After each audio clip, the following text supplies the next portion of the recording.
Sa mga balitang pambansa, iginit ng isang eksperto na labag sa saligang batas ang panukalang ipagpaliban ng barangay at sangguniang kabataan elections. Pirma na lamang ng Pangulong Bongbong Marcos Jr. ang kailangan para maiurong sa November 2026 ang eleksyon imbes na ngayong December 2025.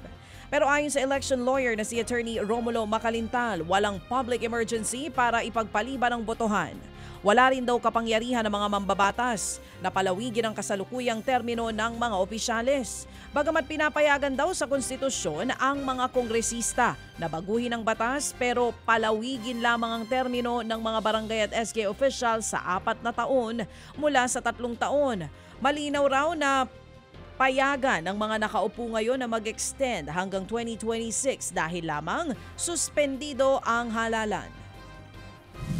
Inihalal sila ng taong bayan under a 3-year term office. Wala ang taong anong inihalal sila ay hindi naman sinasabi doon sa paghalal sa kanila, pwede kayo ma-extend. Katulad ngayon, kapag ka na-postpone yung December 1, 2025 election at naging November, ay halos 1 taon na manunungkulan sila na hindi naman sila inihalal, kundi holdover lamang sila. Yan nga po ang tinig ng batikang election lawyer na si Attorney Romulo Macalintal.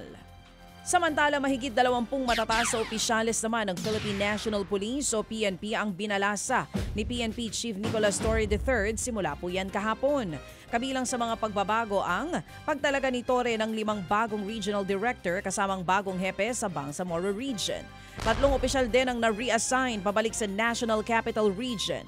Ito ang unang malawakang balasahan na ipinatupad ni Torre mula nang maitalaga ng Pangulong Bongbong Marcos bilang bagong hepe ng PNP ngayong buwan. Aminado naman po ang Cybercrime Investigation and Coordinating Center o CICC na hirap silang masawata ang mga job scam sa bansa.